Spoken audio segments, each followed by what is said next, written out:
বাংলাদেশে জ্বালানির কোনো ঘাটতি নাই।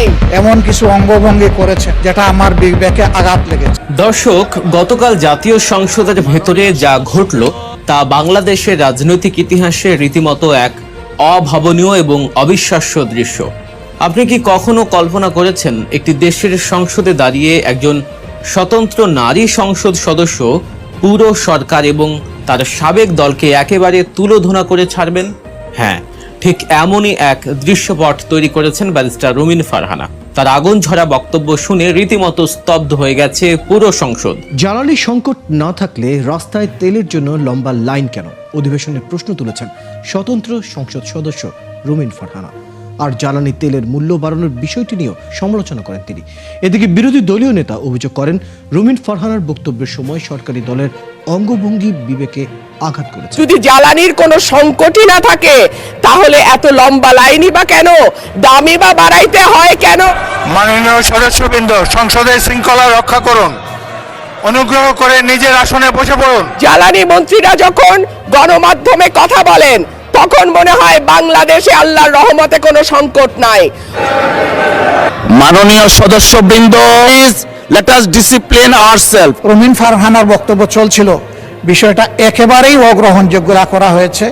আমি এটার জন্য দুঃখ প্রকাশ করছি এবং আমি এটার নিন্দা জানাতেও বাধ্য হব। দর্শক, কথায় আছে সত্য কথা বলতে নাই, এবং সেটাই কিন্তু হয়েছে ব্যারিস্টার রুমিন ফারহানার সাথে।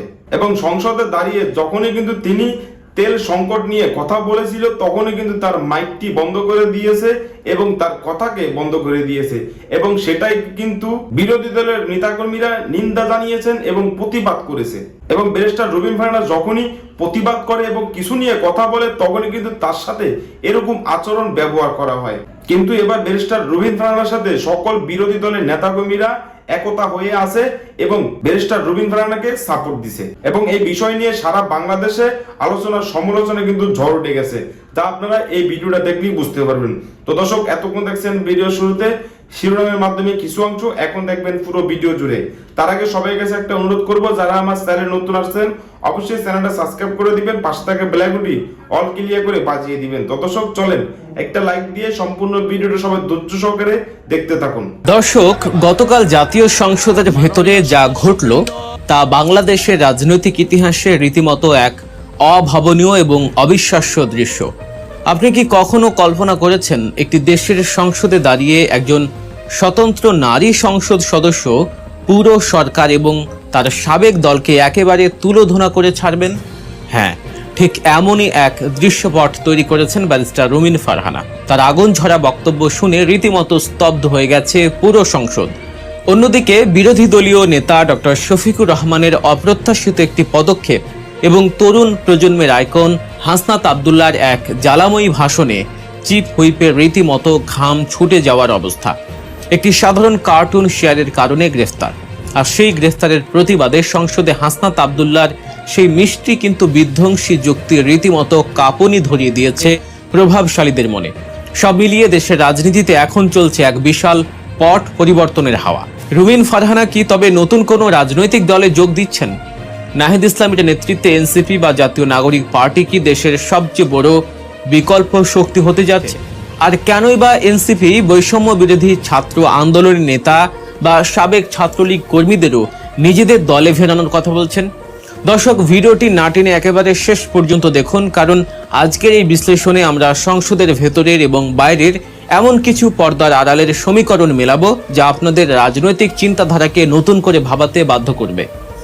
শুরুতে আসি গতকালের সবচেয়ে বড় চমক ব্যারিস্টার রুমিন ফারহানার প্রসঙ্গে।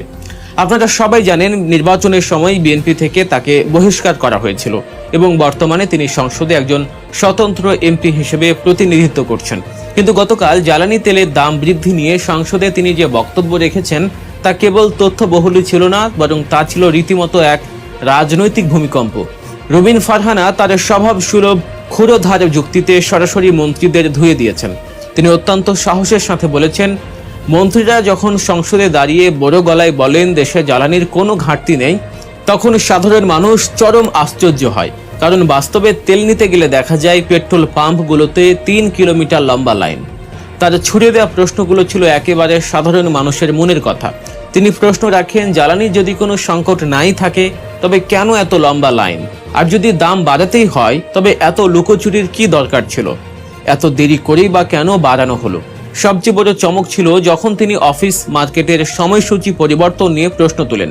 কারণ সাধারণ বাজারের মূল বেচাকেনাই শুরু হয় সন্ধ্যা 7টার পর। সেখানে সূচি পরিবর্তন করে সাধারণ মানুষের পেটে লাথি মারার এই সিদ্ধান্তের তীব্র সমালোচনা করেন তিনি। বিশ্লেষকরা বলছেন, রুমিন ফারহানা যে ভাষায় এবং যে ভঙ্গিমায় বক্তব্য রেখেছেন তা থেকে একটি বিষয় অত্যন্ত পরিষ্কার, তিনি তার সাবেক দল বিএনপিকে আর একেবারেই গোনায় ধরছেন না। বিএনপি থেকে বহিষ্কৃত হওয়ার পর তিনি প্রমাণ করেছেন যে জনগণের কথা বলতে তার কোনো দলীয় ব্যানারের প্রয়োজন নেই। তার কথায় এমন একটা প্রচ্ছন্ন বার্তা ছিল যে তিনি হয়তো খুব শিগগিরই নতুন কোনো রাজনৈতিক গন্তব্যে পাড়ি জমাতে যাচ্ছেন। গুঞ্জন উঠেছিল তিনি হয়তো এনসিপিতে যোগ দেবেন, যদিও তা এখনো ঘটেনি। তবে আগামীতে যে ঘটবে না তা কিন্তু এখনই উড়িয়ে দেওয়া যাচ্ছে না।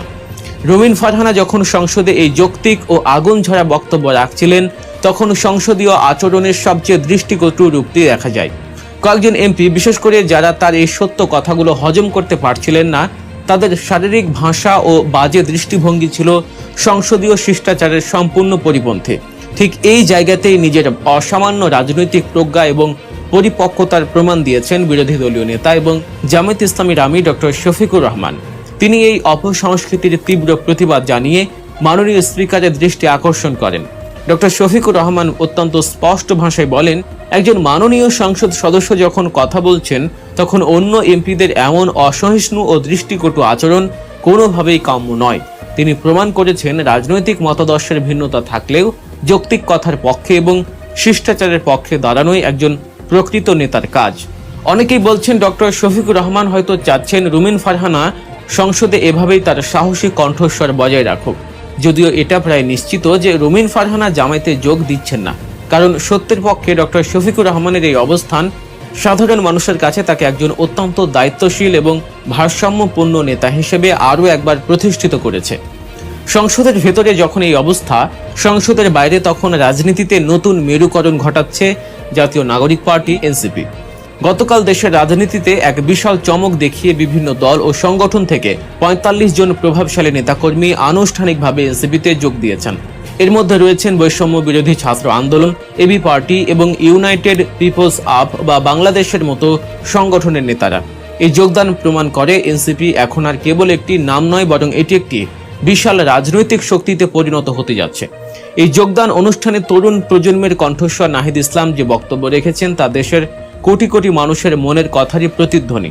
তিনি অত্যন্ত সাহসের সাথে বলেছেন যে সাম্প্রতিক সময়ে জনগণের রায়কে উপেক্ষা করা হচ্ছে এবং দেশে চাঁদাবাজি, দুর্নীতি ও স্বৈরতান্ত্রিক আচরণ আবারও মাথাচাড়া দিয়ে উঠছে। তিনি মনে করেন দেশের এখন একটি বিকল্প এবং পরিচ্ছন্ন রাজনৈতিক শক্তির ভীষণ প্রয়োজন। দর্শক, ব্যারিস্টার রুমিন ফারহানা সংসদে দাঁড়িয়ে যখনই প্রতিবাদ করত এবং কিছু নিয়ে কথা বলতো তখন কিন্তু কোনো নেতাকর্মী, বিরোধী দলের নেতাকর্মীরাও তাকে সাপোর্ট করতো না। কিন্তু এবার অন্য রকমের ঘটনা ঘটে গেছে এবং ব্যারিস্টার রুমিন ফারহানাকে সকল নেতাকর্মীরা সাপোর্ট করে এবং ব্যারিস্টার রুমিন ফারহানার যখনই কিন্তু কথা বলেছিল তখন তার মাইক বন্ধ করার কারণে সকল নেতাকর্মীরা নিন্দা জানিয়েছে। তো দর্শক, আজকে এ পর্যন্ত রইল। পরবর্তী ভিডিও নিয়ে আবারও আসবো আপনাদের সামনে। সবাই ভালো থাকবেন, সুস্থ থাকবেন। সবাইকে আল্লাহ হাফিজ।